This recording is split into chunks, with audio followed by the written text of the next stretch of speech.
Hello, welcome to Global. I'm Rajesh Merchandani. If you broke it, you fix it. That's the problem facing the United States and the UK at the moment. Many in those countries say they can trace the current conflict in Iraq back to the war against Saddam Hussein in 2003. So the dilemma now is how far should they and the rest of the world intervene to stop the advance of Islamic State fighters and bring some safety and relief to people caught up in the violence. An estimated 30,000 Yazidis are trapped on Mount Sinjar. One United Nations official is warning of a potential genocide within days or even hours. Now we're hearing the US will send around 130 military personnel to help the Kurds, that France will arm Kurdish fighters, but full military intervention seems out of the question. Is it the right decision, though? Nick Childs reports. With every image and every passing day, the potential scale of the humanitarian disaster unfolding in northern Iraq is becoming more apparent. For the most innocent, it's been a frightening, grueling and painful flight from the fighters of the Islamic State. At this camp in the Kurdish area of neighbouring Syria, they're doing what they can. For those who now have nothing, picking through the clothes donated by locals is something. But much more is needed.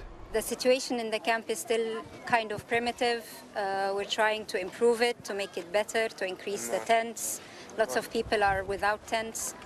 Toilets need to be increased, but we are doing our best to upgrade the standard of the camp so that it is at least gaining their dignity. More US airdrops to those still trapped on Mount Sinjar. Also 130 more US personnel on the ground in the city of Erbil to assess in depth what more needs to be done. But as the President has made very clear, we're not going back into Iraq in any of the same combat mission dimensions that we once were in Iraq. Very specifically, this is not a combat boots on the ground operation. A third wave of British airdrops of clean water and, crucially, shelter kits for those exposed on the mountainside.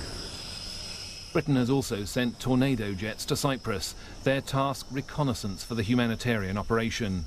And it's sending helicopters for possible relief missions or to transport equipment to the Iraqi Kurdish forces fighting the militants. And France has now announced it's about to supply weapons to the Kurds. In the Iraqi capital, Baghdad, new unease following a bomb attack near the home of Iraq's new Prime Minister-designate. And the supporters of the man he's meant to replace have also been demonstrating their defiance, as has the man himself. I confirm once again that this government will continue and there will not be a replacement for it without a decision from the federal court. We hope that everybody commits to this legal and constitutional process and spares the country further instability.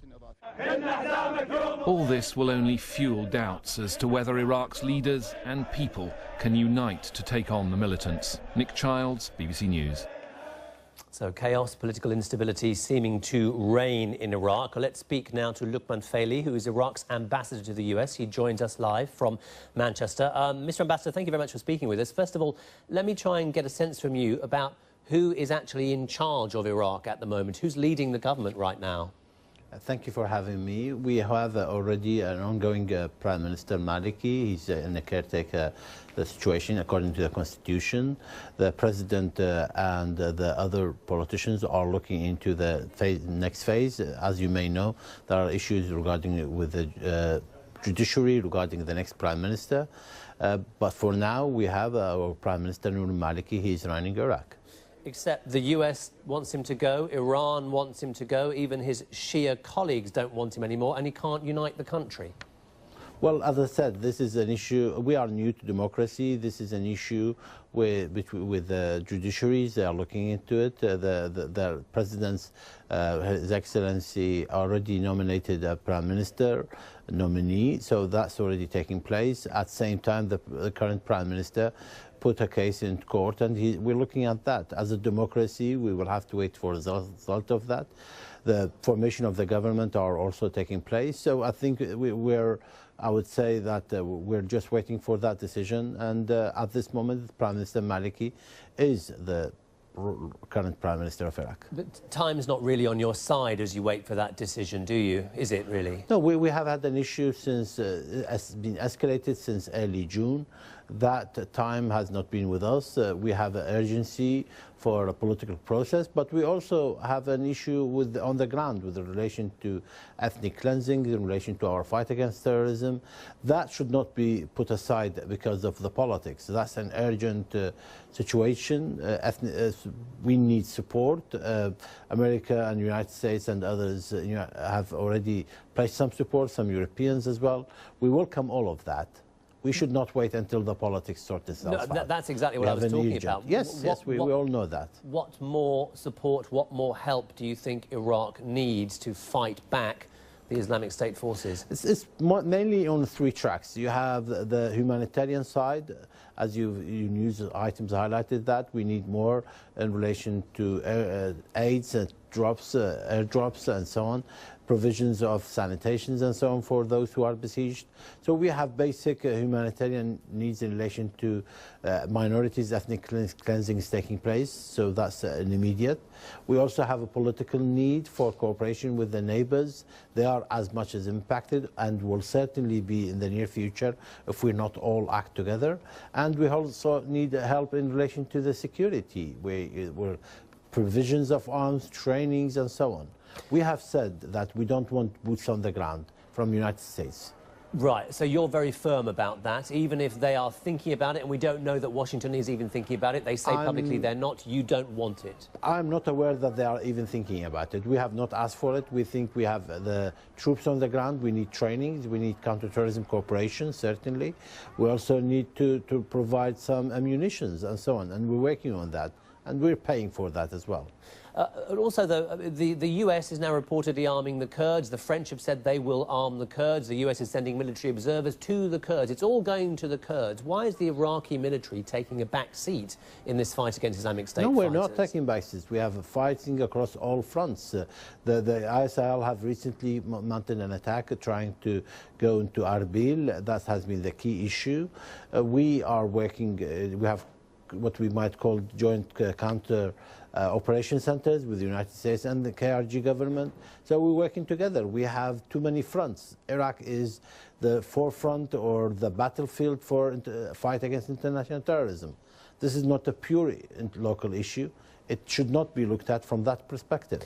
Do you think, or do you have a concern that, you know, the military advisors America is sending include Marines and special forces? Do you think they may end up getting drawn into combat themselves? Are you worried that there may be what they call mission creeps like? No, no. On the mission creep, we've been clear in our discussion with our White House and with our European friends and even with the United Nations when our foreign minister made a request to the United Nations for support. We are clear that we have enough troops on the ground. We don't need further troops. Certainly not American or any of the Europeans, but we need help. Surely we can find a middle formula in which it can provide enough help, yet we don't need to have boots on the ground. Okay. Lukman Faily, the Iraqi ambassador to the US, we thank you very much for speaking with us. And let's turn to my studio guest who joins me now. Sajjad Jihad is an Iraqi commentator and researcher. You're listening to the ambassador with me there. What do you think Iraq needs now to stabilise and drive back the Islamic State forces? So I back the comments of the ambassador that Iraq isn't just fighting a local issue for itself. The fact is that Iraq is very valuable if the Islamic State further entrenches itself, makes more gains very vital oil fields, for example, south of Erbil, which is why there's an international response, and so on, then it will be very difficult to dislodge. So now is the time for action if the world wants to prevent ISIS from actually forming a semi-state, in effect, and because it then becomes even more difficult. So what action should that be? So I myself and a colleague have proposed a 6-point plan. The first is immediate military support, which is composed of 2 parts. Number 1 is delivering weaponry to the Iraqi government, like has been done to the Kurdish government, which is most welcome, but to make sure that the Iraqi government is at the forefront of the battle against ISIS, rather than militias and so on and so forth, which we want to avoid, and local armed groups. And also conducting strikes, because the Iraqi Air Force is very, very weak, at least to prevent from ISIS from making any further gains, to push them back. Well, that's happening. What are the other points? That's number 1. Number 2, we want UN-sanctioned action.